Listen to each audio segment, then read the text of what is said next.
के अजीम जलाली बाबरकत नाम में आप सबको सलाम। खुदावंद आपको बरकत दे। तो अज़ीज़ो, आज फिर हम खुदा का ज़िंदा कलाम सुनेंगे और बरकत पाएंगे।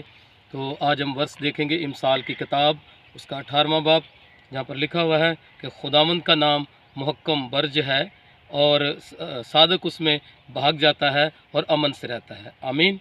तो अज़ीज़ो, खुदा के लोग खुदा में अमन और सलामती से रहते हैं और ज़िंदगी गुजारते हैं। हालेलुया।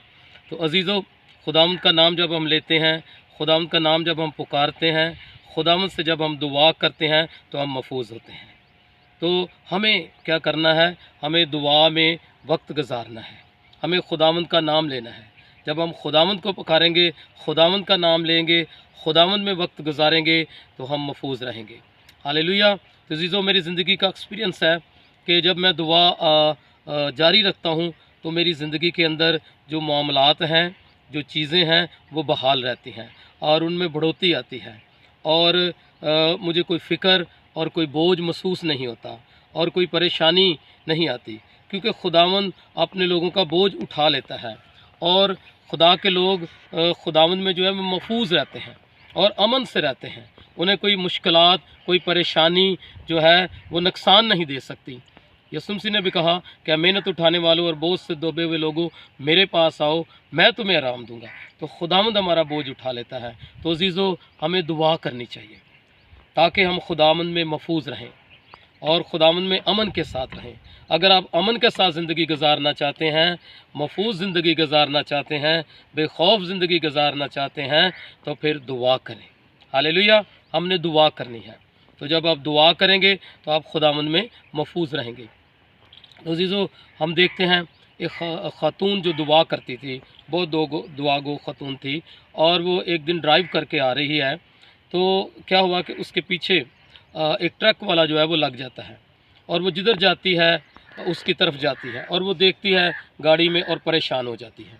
तो फिर क्या होता है कि पेट्रोल पंप आता है तो वो एकदम उतर कर चलाना शुरू कर देती है, लेकिन वो ट्रक वाला उतरता है और वो उसकी गाड़ी के पीछे डिग्गी खोलता है और उसमें से एक आदमी छुपा होता है। तो अज़ीज़ो, इसी तरह हमें नहीं मालूम कि हमारे पीछे कौन सी आने वाली मुश्किलात हमारी ज़िंदगी में, कौन सी परेशानियां आने वाली हैं, लेकिन जब हम दुआ करेंगे तो खुदा जो ऊपर बैठा है और सब कुछ देखता है, वो हमारी हिफाजत करेगा। हालेलुया। तो हमें दुआ करनी है, हमें अपने इलाके के लिए दुआ करनी है, हमें अपने ख़ानदान के लिए दुआ करनी है, हमने अपने काम के लिए दुआ करनी है, हमने अपनी कलीसिया के लिए दुआ करनी है। तो हमने दुआ करनी है। जब हम दुआ करेंगे हम अमन से रहेंगे। तो अपनी ज़िंदगी में दुआ को जो है ज़रूरी जो हिस्सा बनाएं, उसको दुआ की अहमियत को जानें। और जिस तरह आप रोज़मर्रा ज़िंदगी में काम को अहमियत देते हैं, काम करना ज़रूरी है, इस तरह दुआ करना ज़रूरी है। दुआ में वक्त गुजारें, फिर आप देखेंगे आप खुदावंद में अमन के साथ रहेंगे, खुदावंद में महफूज रहेंगे और आपकी ज़िंदगी के जो मसाइल हैं, आपकी ज़िंदगी के जो बोझ हैं, आपकी ज़िंदगी की जो फ़िक्रें हैं, वो ख़त्म होना शुरू हो जाएंगी और खुदा उनमें मुदाखलत करना शुरू करेगा और खुदा आपको उसमें बहाल करेगा, खुदा उसमें आपको बरकत देगा। बहुत सारे लोग अपने बच्चों की शादियों की फ़िक्र में हैं कि अच्छी शादियां नहीं हो रही, रिश्ते नहीं मिल रहे, जॉब के तलक से फ़िक्रमंद हैं, महंगाई की वजह से फ़िक्रमंद हैं। लेकिन अज़ीज़ो, जब आप खुदावंद में होंगे तो आप महफूज रहेंगे, क्योंकि इमसाल की किताब में खुदा का बंदा सुलेमान कहता है कि खुदावंद हमारा मुहक्कम बर्ज है और सादक उसमें भाग जाता है और अमन से रहता है। तो हमने क्या करना है? दुआ करनी है, खुदावंद का नाम लेना है। हालेलुया। और फिर लिखा हुआ है कि तब अगर मेरे लोग जो मेरे नाम से कहलाते हैं खाकसर बनकर दुआ करें।